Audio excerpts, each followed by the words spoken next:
A special edition of Over a Barrel, live from Washington, D.C.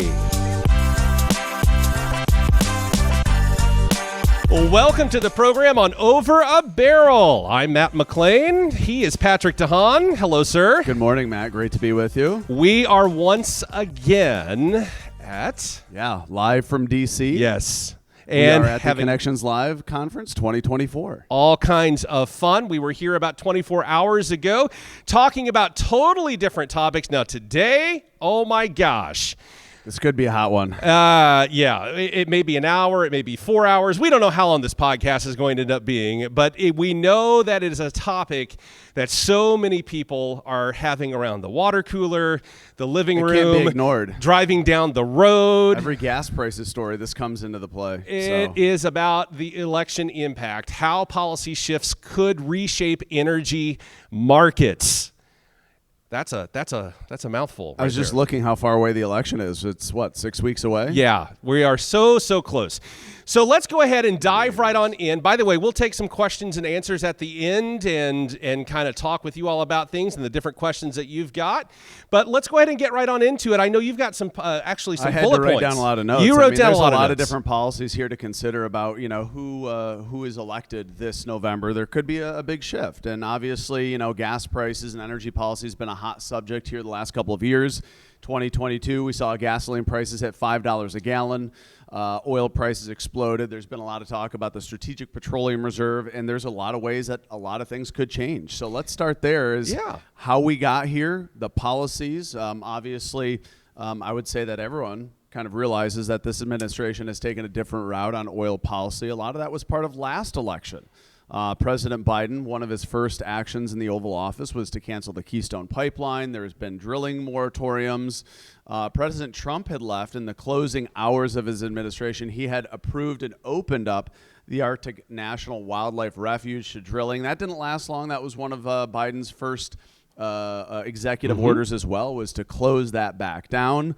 Of course, there were really only two companies interested in drilling all the way out in Alaska. There's a lot of infrastructure that would have had to be built for that to happen. So, there was a lot of folks that said shutting that down. Did that impact policy? And a lot of that we'll dive into. But yeah, there's been a remarkable shift under the Biden administration. Obviously, a little bit more hostile to the oil sector. There's been a lot of talk about price controls with Harris as well.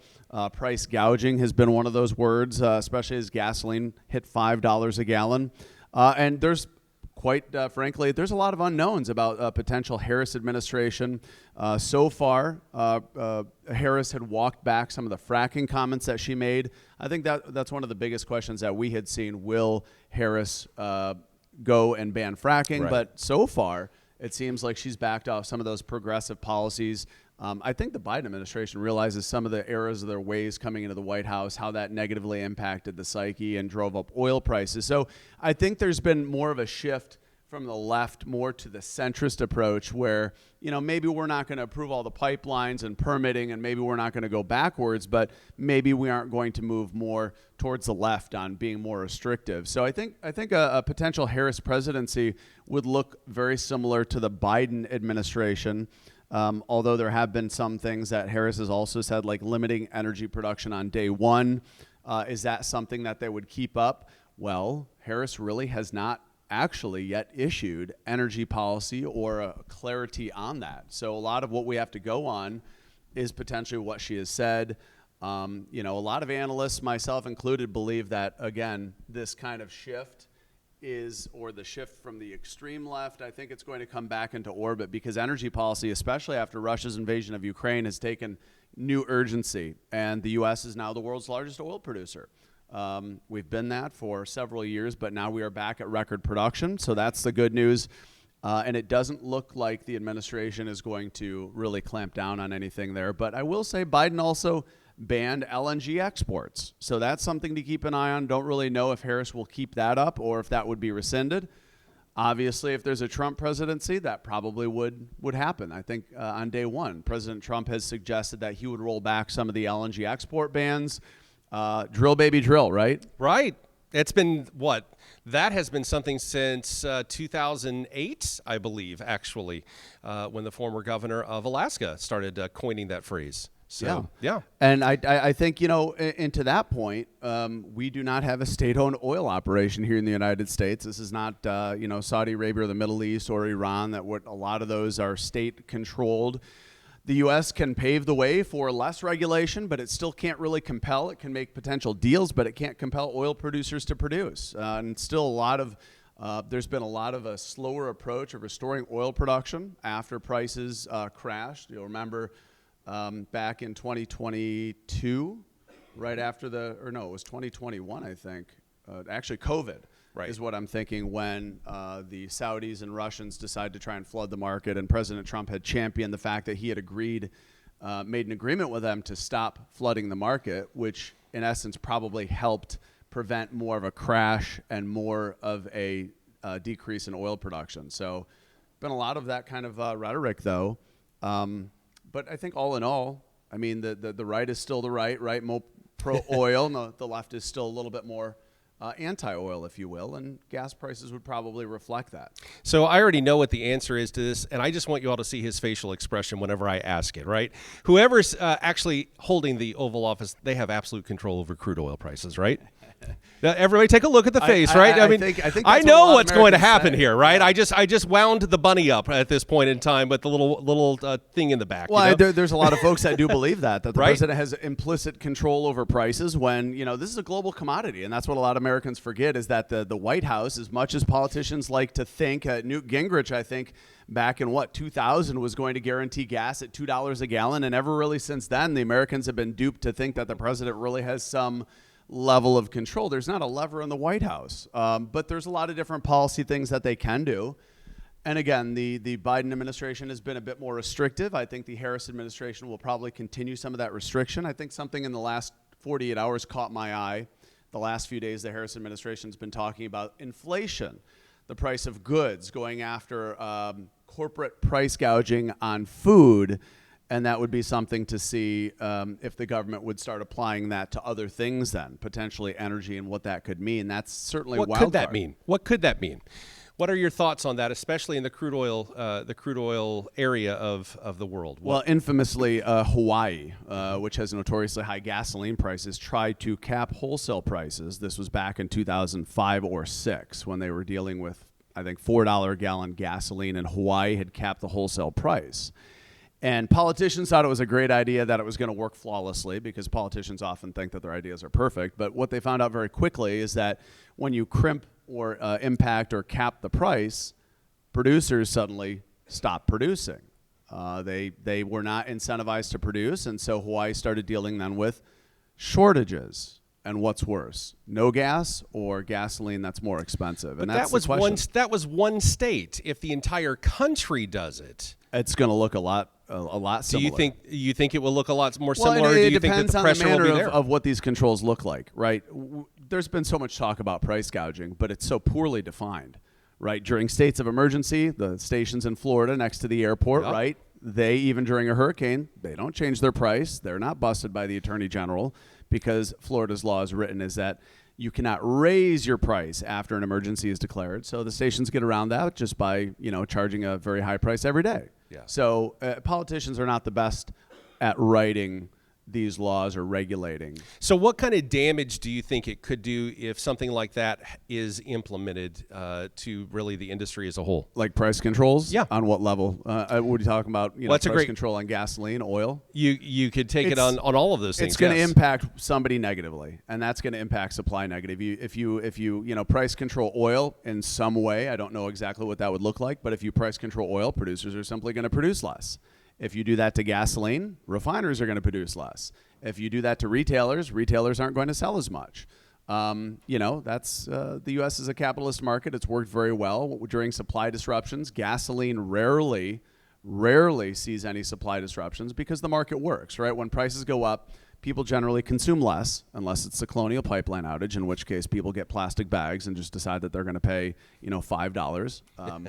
that was pretty sad that the government had to say, hey, it's not a good idea to fill up plastic bags, but that's the type of environment. Price controls are generally bad for the market. So if the other side gets into the White House, prices will drop to what, 99 cents a gallon? That is my favorite price, by the way. I love 99 cent a gallon gas. I haven't seen it in a long time. It probably never will again. 2020. Well, yeah. Wisconsin, 99 cents. And it was amazing. The wholesale price of gasoline had collapsed to 25 cents. But, it's hard to cheer that on because it's not sustainable. And none of these low prices are, especially considering, state gasoline taxes have gone up in virtually every state, right? The federal gas tax has been parked at 18.4 cents. That's going to be more interesting because some administrations have, floated the idea of finally adjusting the federal gas tax, which, as I mentioned, 18.4 cents since, I think, 1993.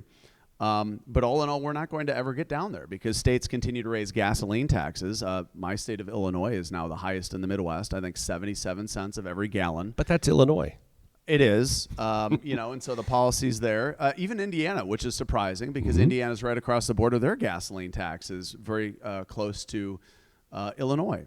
But I do know some of the surrounding states, though, like Missouri and Kentucky, have also raised their gas taxes in the past couple of years. Exactly. So one of them may have even tied sales tax on top of gas tax. One of them, I do believe, did. And Illinois now, a lot of states are doing this, are automatically adjusting for the rate of inflation. Yeah. Right. So July 1st and January 1st, a lot of states have indexed their gasoline tax. And by the way, now we're getting into the difference here between the state and federal, because some of the state officials, whether it be California, right, a lot of folks have commented to me, why do you say California is more at fault, but you say the feds aren't at fault here in a lot of what we've seen the last couple of years? And that's because California does have some unique levers that other states don't have, right? The California Air Resources Board is really the entity that supersedes the EPA. So California basically has its own rules. When you create a lot of your own rules and a lot of your own regulation, you create kind of this closed loop environment where California's gas prices are the highest in the nation. So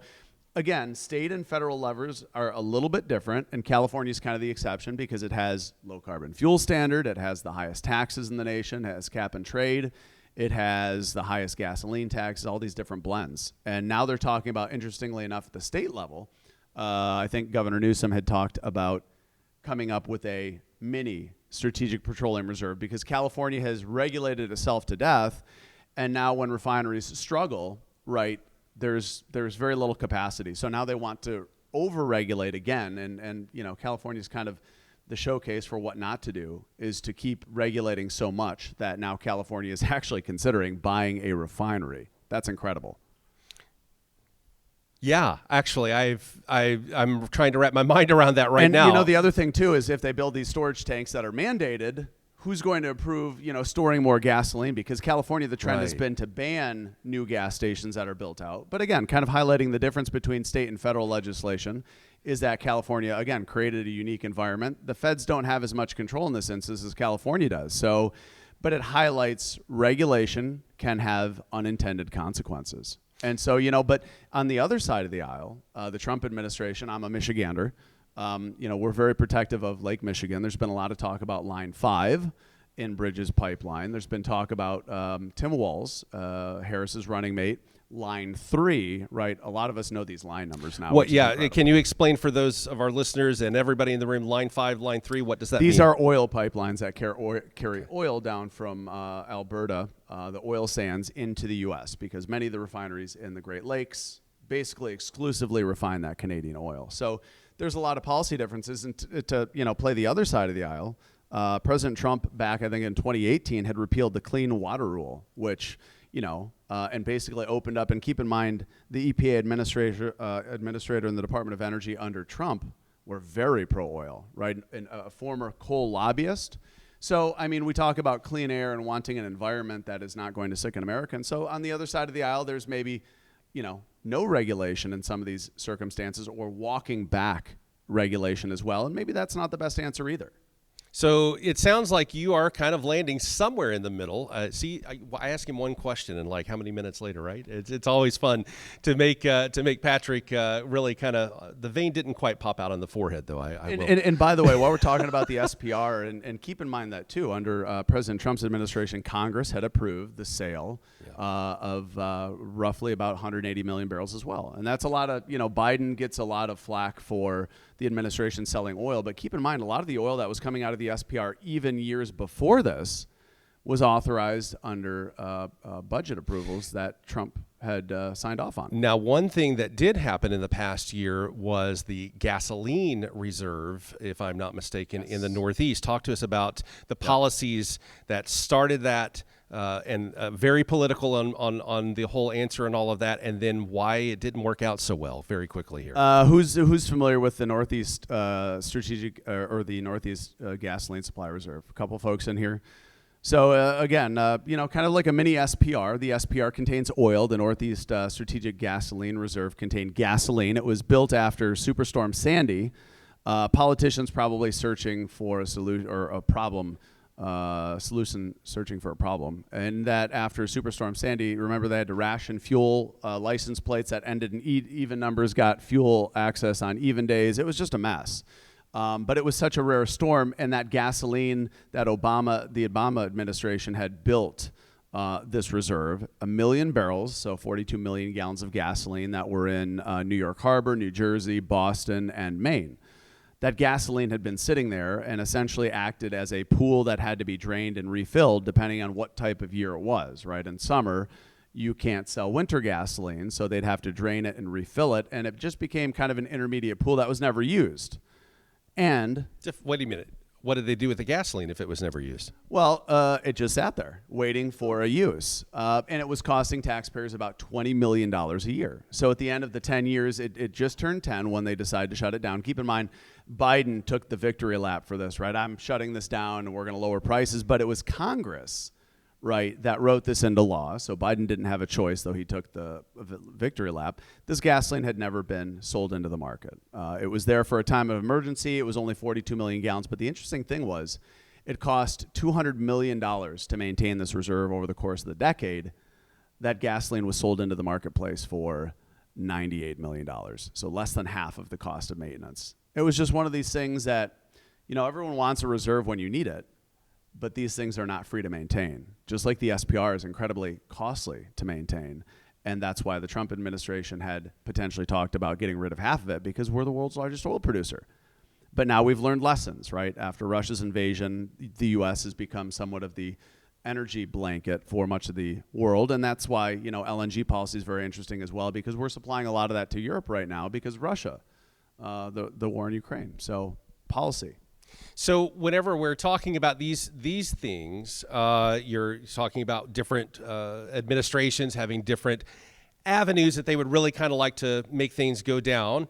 How do we stand right now in 2024 with the production of crude oil, and are we less than we were during the Trump administration? Are we more? Talk to us a little bit about that. Yeah, so a lot of what we saw was COVID-induced, right? President Trump, 13.3 million barrels a day was hit just before COVID hit under the Trump administration. And again, under the Trump administration, but it's not the control, right? The oil industry maybe had regulatory ability to do it, but then COVID hit, oil went negative, as many Americans can remember that single moment in time, and that caused tremendous pain. A lot of oil companies lost tens of billions of dollars, and that derailed U.S. oil production. It plummeted to 9.9 million barrels a day, and it has slowly been building back up over the last 3 or 4 years. And oil producers, much to the chagrin of President Biden, have been raising production at a very slow rate. But as we stand here today, certainly thanks to the oil industry, we are back at 13.4 million barrels of crude oil production per day. So we're back at record-setting levels. In addition, over the last couple of years, we are now the world's largest LNG exporter and producer. So basically, we're the world's energy superpower. And keep in mind that's happened under a regulatory environment that has been challenging. And you've said LNG several times. Can you describe to the listeners what LNG is? Essentially liquefied natural gas. It's how many Americans heat their homes, right? Heating oil is something in the Northeast, and even in Chicago, by the way, there's still heating oil use. Heating oil and diesel are essentially the same product, but as we know, the world uses a lot more LNG. It's much cleaner than using things like heating oil. So we're the world's largest LNG producer. Okay, so politically speaking, we know that there has been an awful lot of conversation regarding the types of vehicles that are out on the road, right? I mean, we've had conversations. In fact, that even came up a little bit yesterday in our podcast in a different room. We're talking about the idea of hybrid, electric, gasoline types of things. And we even promised those who were there yesterday that this would come back into the conversation a little bit. We would expand on a little bit because we were saving those conversations for this particular podcast. Talk to us a little bit about, look, it's all over the map, right? I have seen former President Trump make comments, his words, not mine, but, now that Elon Musk is supporting me, I guess I'm going to have to support the manufacturing of electric vehicles.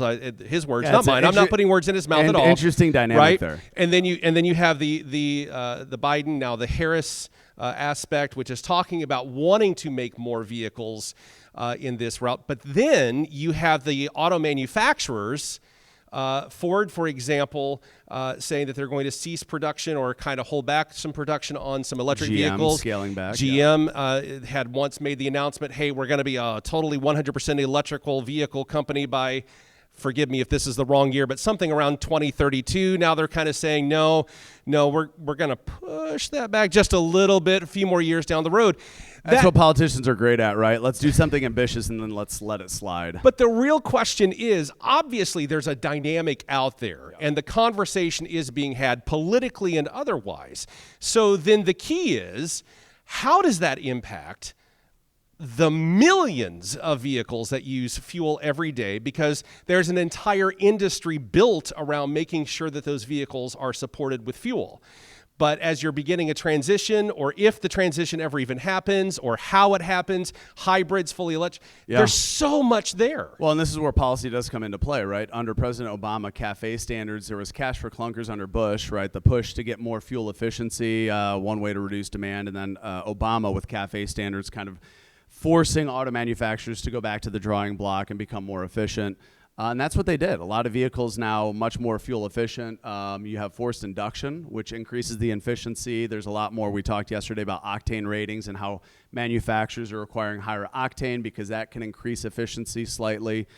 Look at diesel, by the way. A lot more diesel vehicles on the road. Diesel's very efficient. To your point, a lot of that is policy, right? So the Biden administration has been trying to reduce tailpipe emissions, right? A lot of different government ways of trying to force the card. But I think what a lot of politicians realize is that this is a bigger challenge than just meets the eye, right? A lot of states have hopped on the bus of, well, we're banning internal combustion engine after 2035. And a lot of that's been walked back because we realize the challenges of fulfilling that are very difficult, right? Americans want, they don't want to be pushed into something. They want to select it. And that's why manufacturers, right? Manufacturers are kind of taking the pulse of the administration, right? And the administration's going to push Americans to EVs with incentives, things like that. And that's, by the way, something that may continue under Harris. She was a big fan of the Inflation Reduction Act, which pushed a lot of these energy credits. So that is, if we see more of a push towards EVs, that's something that could really change the angle here. And will Trump's policy shift after kind of befriending Elon Musk? Will there be more room? Because President Trump had said, bring back internal combustion engines, baby, kind of thing. So there's a lot of room for potential changes, increasing fuel efficiency, plug-in electric hybrids, battery electric. There's a lot of acronyms, BEVs, PHEVs. How many more acronyms are we going to come up with? But bottom line is there's a lot of mixed technology now that I think Americans are kind of liking a mixed approach. And that's why manufacturers are potentially slowing things down a little bit and saying, well, wait, Americans don't want these cars. They're sitting on our showroom floors. But then you also have a problem of even the power grid and the strain that's on that. And if you have 100% electric vehicles, where does all of that come from? How is the the power what's really supplied? interesting in that conversation, by the way, is you look at California and Texas, kind of on opposite sides of the political spectrum, both struggling with issues in their grid, right? So to your point, Americans see that. They see that California said, don't charge your vehicles. And that's probably scaring a lot of Americans too. And they look at Texas grid, several issues in the last couple of years, the freeze in 2021, that there's just not enough production some days in Texas. And Texas has a relatively closed off grid, meaning that they're relying on themselves. And that is something that also, Americans are very scared about fully relying on electric vehicles. So I think there's a very much a slowed pace in everyone moving to EVs, right? There's not one answer anymore. There's several answers depending on where you live. That's the key. It would almost seem like, and we're getting ready to take some questions. So if you have any, man, start thinking them up, right? Oh, boy.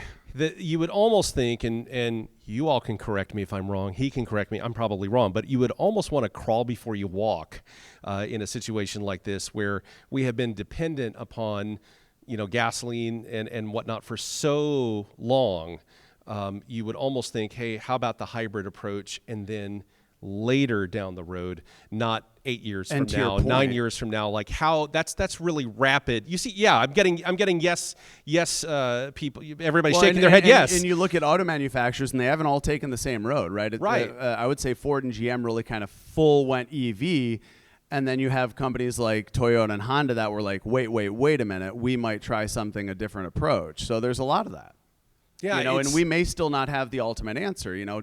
20 years from now, there could be a mixed-use hybrid that still works because, we said this yesterday. In some markets, liquid fuels are much easier. The infrastructure's there than building just, all this infrastructure out in the middle of nowhere. So, and by the way, we haven't even talked about electric semis yet. Think about the rolling mass there. And that is Pepsi, I believe, had acquired a lot of these electric trucks. So there's interest there.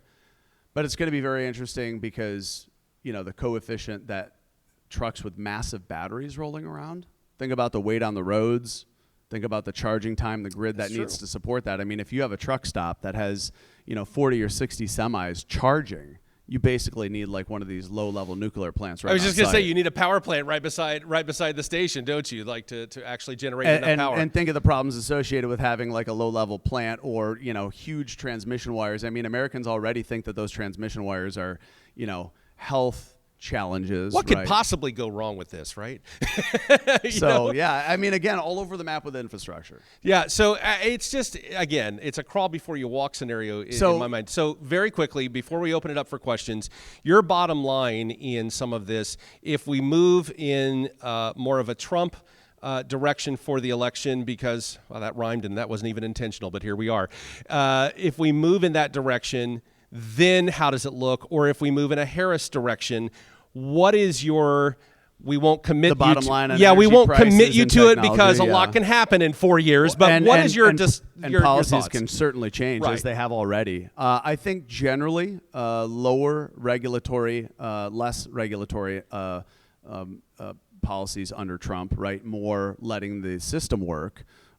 Generally would facilitate lower energy prices, right? And under a Harris administration, probably higher energy prices. Not to say through the roof, right? And There may be very little differentiation, but there will still be some states that maybe frown upon the policy. So generally, less regulation to allow markets to work in a free way, but there's also a lot of geopolitical tensions out there that, I was just going to, the broad brush is what I was saying. The next 4 years, that's a lot can happen that can derail everything. There could be a policy shift as well. I mean, we've already seen a tremendous shift in the tone from the Biden administration on some of these issues. And, there could be, look at President Trump's take on EVs, how that reversed relatively quickly because of his relationship with Elon Musk. So there's a lot of, there's a lot of movement that can happen here. And I think, the middle of the road, we're seeing that some of these policies that are a big jump, whether it's EVs or something else. I was going to say, having no regulation is probably bad too. Right. We need something on rails, but we don't need those rails to be the guardrails to be so narrow, right? Like California that has created this environment. So I generally think that, markets work better with slightly less regulation than slightly more. But no regulation is also bad, right? That can have ill-intended consequences. Try threading the needle on a non-political aspect when we're talking about elections during an election year, right? I mean, that's always fun. So let's go ahead and open up the floor, and anybody who has any questions or thoughts or political stance. Political stance, right? Anybody have any questions that is coming to mind? You've got one. And that's the one thing, because we are recording, I'm going to walk over, and we need a microphone right before you. So I'm going to hand you the mic, okay? Ask your question. So just in terms of EVs and C-stores and how they C-stores and gas has always been, hand in hand, and California has kind of been forced into the position of being that lead dog of having to find their own way. How have the C-stores addressed this? Have they started adopting EV stations more to try and meet the regulations that are being imposed? Like, what are we seeing in that market that may be an indication of what might be coming? That's a great question, actually, Patrick. Yeah, and there's price leaders there's leaders in the market that have ripped out all their gas pumps already and gone full EV. And I think, just as I've kind of said that making that jump can be costly, it can be a mistake to make the jump. The money could be there to fund that, but that could negatively impact your business. I've spoken on this a few times. And I think the eye is on the consumer. What are your customers doing? Are they coming into your station with more Teslas? They're stopping in for their morning coffee and saying, I wish you'd add a EV charger. Hedge your bets. That's what people say. Diversify, add an EV charger here, watch the regulations change, but be open to adapting to what your customers want, right? Wawa started off as a dairy, and look how they had evolved into C-store. I have faith that there's a lot of doom and gloom. Is the era of the traditional C-store over, or is it just starting? Or autonomous vehicles we talked about yesterday, how that could impact things.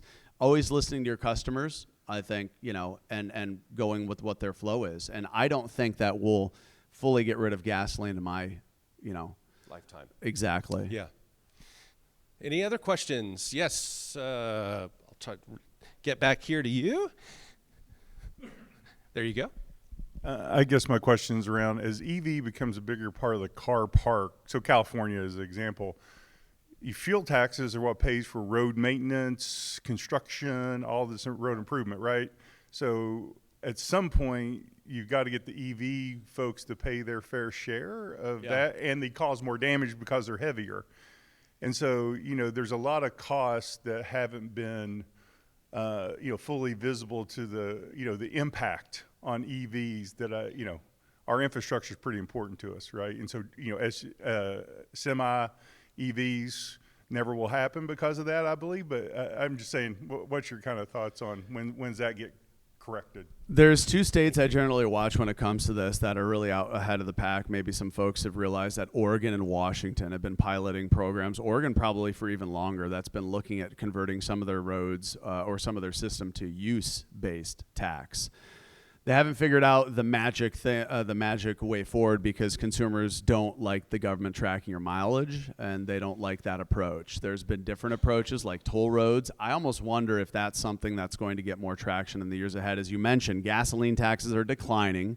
That's a big hit to revenue. EVs, it's just this arbitrary, $200 registration fee, because governments really probably haven't modeled how much people in EVs are driving. So they're kind of getting, I wouldn't say a free pass, but they're getting a reduced price pass, right? When they're just paying a flat $200 registration fee. Illinois actually just increased the EV registration price, I think, to $400 a year. But the average consumer, that's still not, fully accounting for how people are going to spend on the road. So pay per use, whether it's monitoring in some way, but that obviously has some privacy connotations, or if the federal government were to take the big step and revisit the freeway approach, in which we go to use-based system, because then you could just drive a car or drive a washing machine, and it wouldn't matter. You'd be told the same as somebody else. Would you see anything in the future possibly moving the tax for the highways and stuff more toward the electric companies, and then the devices that charge the electric companies keep track of how many kilowatts that it is there, and then it's so much per. There could be additional taxes at charging stations, right? That could become under regulatory. Like if you go to a Tesla station, the government can say, we'll charge, a different electric price, or we'll charge a tax based on that. Right, so if you go to Tesla, maybe that is the wave of the future. You go to a level 2 or 3 charger, they may have a additional tax per kilowatt hour, so that's another approach. There hasn't been really a winner yet, but Oregon and Washington continue to try and figure this out, and that's a huge challenge for government to try and figure out. But I guarantee you, government is going to find its revenue it needs to survive, and they're going to eventually be forced to choose one of these new ways, whether it's just a flat tax, or mileage or tolling.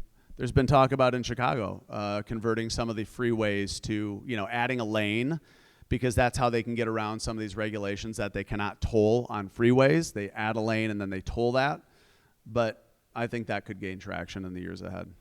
I just thought of all of that without a drop of coffee in me this morning, and I'm proud of myself. Did you have a question? Let me bring the mic to you. There you go. Appreciate it. So I live in California. Clearly, we've gotten it wrong with overregulation. Are there any governments out there, countries that maybe we can model that are doing something that's logical? Comparing. You've almost stumped him. I'm proud of you. Thank you.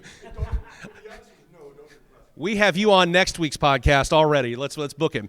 It's a really interesting question, because are there a lot of countries out there that look like the U.S. that are so geographically significant? Like you look at Europe, right? And I mentioned in our podcast yesterday, Germany's the size of Montana. It's a completely different system. EVs may work there. Transit works there a lot better. Are there other countries? We have a lot of different ways that the U.S. is looking at some of these challenges, but no country is the same. And so I don't think there's a good answer for if there's a good country. I think, there's leaders, and watching how China's building out infrastructure has been, they've been heavily going towards bullet trains and transit and connecting their cities. Their Road and Belt Initiative, and tremendous infrastructure spending that I don't know that U.S. consumers would be ready for the level of taxes needed to make the big jump. So I don't know if I have a great answer for your question, that there's not a great country to model after, because we have a lot of unique challenges in the U.S. Yeah, every state's the Biden administration, right, he's well known for riding Amtrak and wanted to increase that.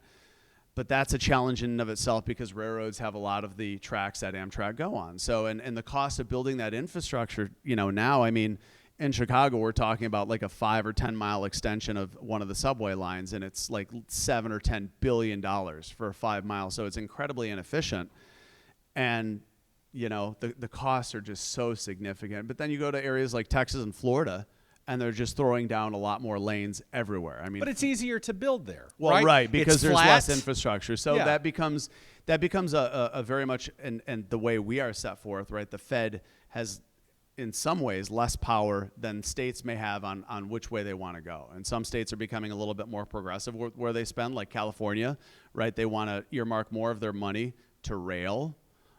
Florida, by the way, really interesting, the Bright Line, right? Mm-hmm. They've been spending, and that's private. A train that now connects, Miami? It connects to Miami, Fort Lauderdale to Orlando. And it's they're moving to Tampa. Yep. And up to Jacksonville potentially too. We don't work well with each other at all. Can you tell? That's what's really interesting about that is not cheap either. But it's private funding. The government is not involved, I don't believe. There's certainly grants involved, right? But this is a private company that's doing this. So it depends on where you are. Like Florida's becoming so populated that you're going to need infrastructure like that, and that's a completely different case than, say, Wyoming.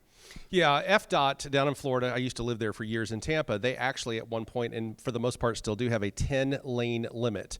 And they do that because of sinkhole issues, right? So that can happen across a good chunk of the state. And the reason why they don't want to build the roads any wider, so they had even done right-of-way for train infrastructure along I-4 between Tampa and Orlando for that very purpose. But that's why they don't build. If you ever drive down to, see one of the theme parks and whatnot, that's why the roads are not as wide as they might be in a St. Louis or a Nashville or a Chicago, is because they don't want the road to, collapse. All of this really, to your question, a lot of this really stems back to energy in some form and mobility. And just to mention too, that a lot of countries, the interesting development in the last, year or two is everyone's talking about this, potentially Green New Deal. We need more energy. What's the best way? LNG, there's a lot of LNG power plants as coal has been retired. Nuclear's become an option again, right? And Michigan is reactivating a nuclear plant that was completely shut down. So the interesting thing here too is the grid, and we need more electricity before we can really, think about if even double the amount of Americans hit EVs, the massive amounts of power that we're going to need too. It almost sounds like you're saying all of the above. That's what's necessary. Yeah. Am I wrong? I don't know. And will the power plants come online before half of Americans drive EVs? This is true. Yes, sir. You have a question? Yep.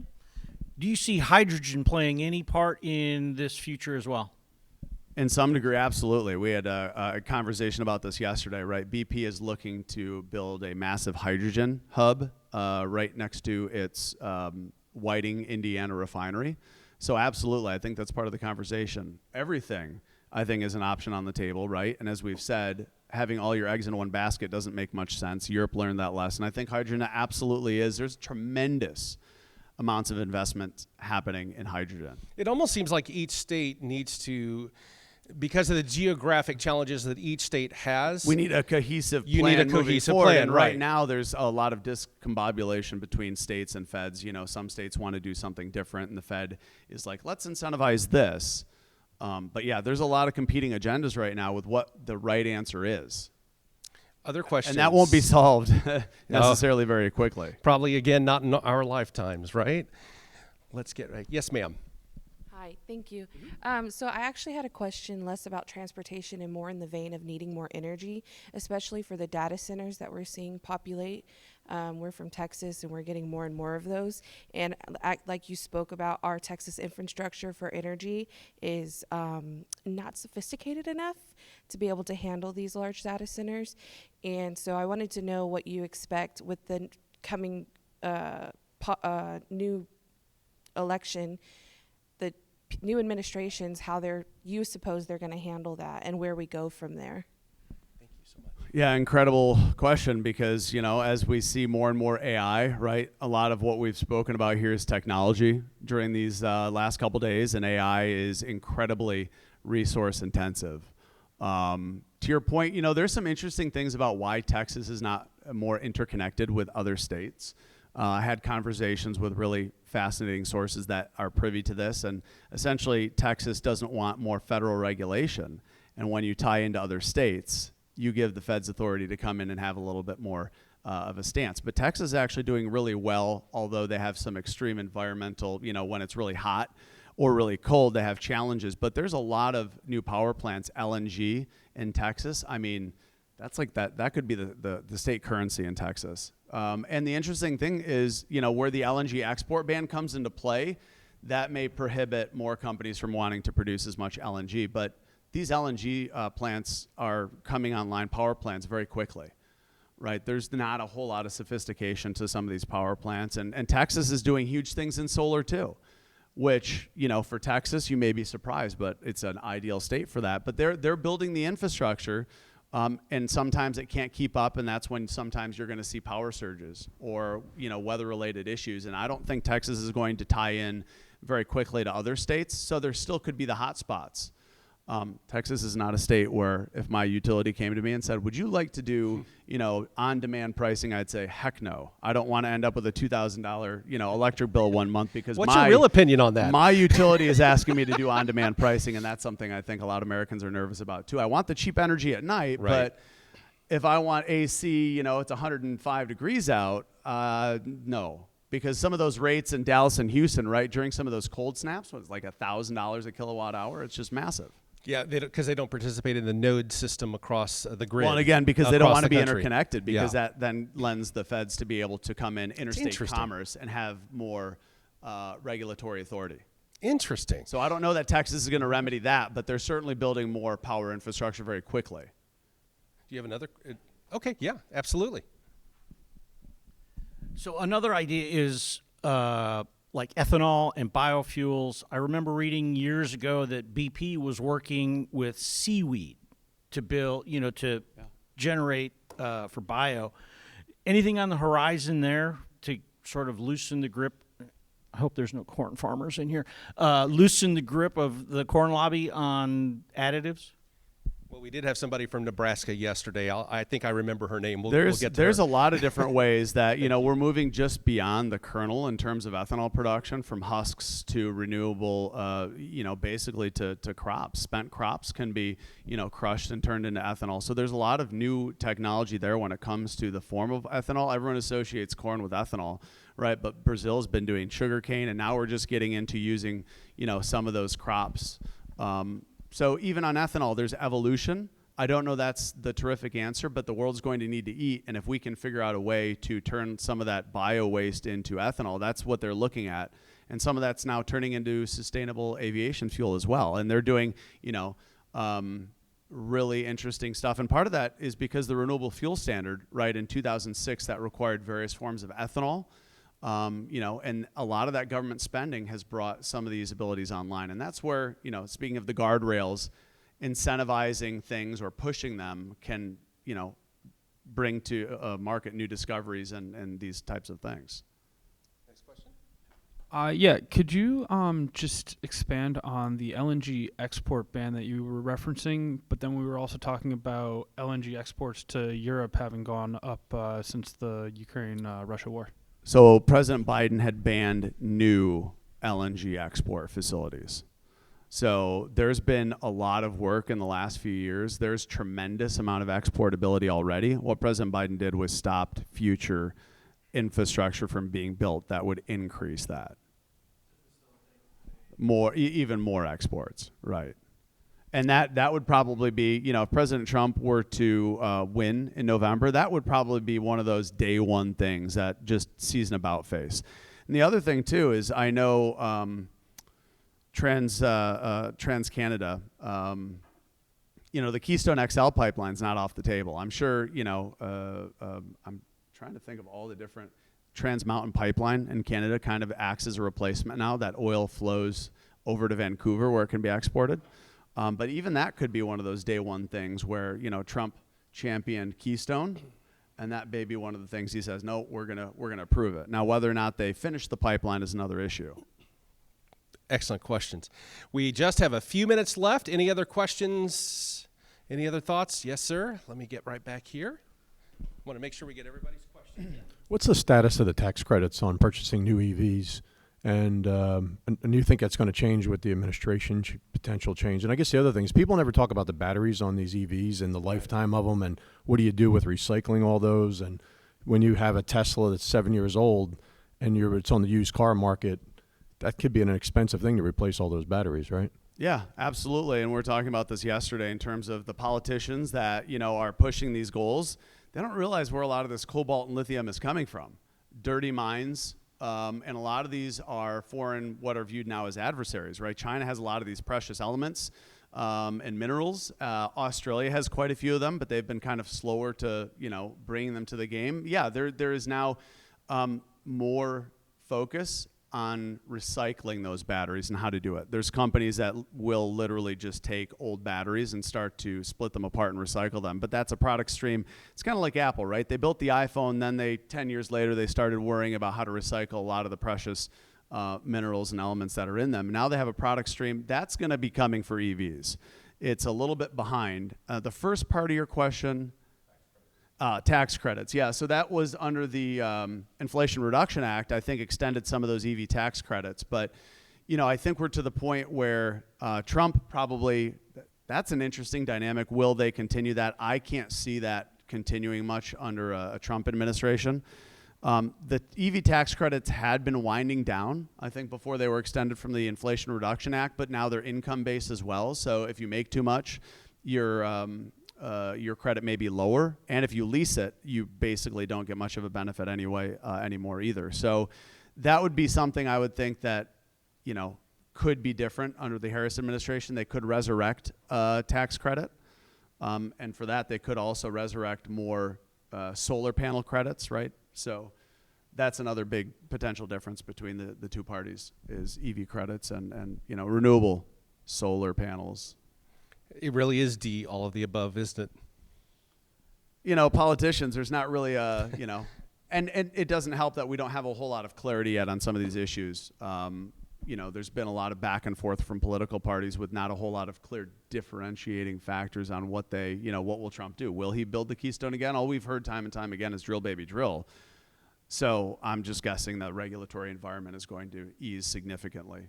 And, Harris had said ban fracking, but will that, I don't think that's going to happen now. What would happen if it did, price-wise? Last question from me anyway. Well, it depends, if it's retroactive, if they just ban, current fracking, future fracking, permitting, what do they do? That would certainly have a negative impact because a lot of the U.S.'s, 13.4 million barrels, a lot of these were from fracking. And some of them now are West Texas, but fracking's been a big thing for the U.S., and that's part of the reason why we're the world's largest oil producer now. So it would have and that's why I think they're going to walk that back, and why Kamala Harris has signaled that she's not ready to ban fracking. It's going to disappoint environmentalists, but it's been a very big part of the conversation after Russia's invasion of Ukraine, and there's been so much talk about oil. So, hey, I'm proud of all of us, right? We threaded the needle about politics, and I didn't see one cup go flying across the room or anything. Fantastic, right, guys? Thank you. Yeah, give yourself a round of applause for that. It is called Threading the Needle, and I hope we did it well this morning. And thank you all so much for joining us. And that is pretty much going to wrap up our podcast edition. Over a Barrel, like, follow, subscribe. We're on YouTube, Twitter, X, Spotify, Apple Podcasts. Appreciate everyone being here. If they want to throw the show a review, we'd also love that. But again, thanks for being here for our live episode of Over a Barrel. And we will talk again coming up later this week, where you will be back in Chicago. I will be back in my location. That's going to wrap up this edition of Over a Barrel. Thanks a lot. Have a great one.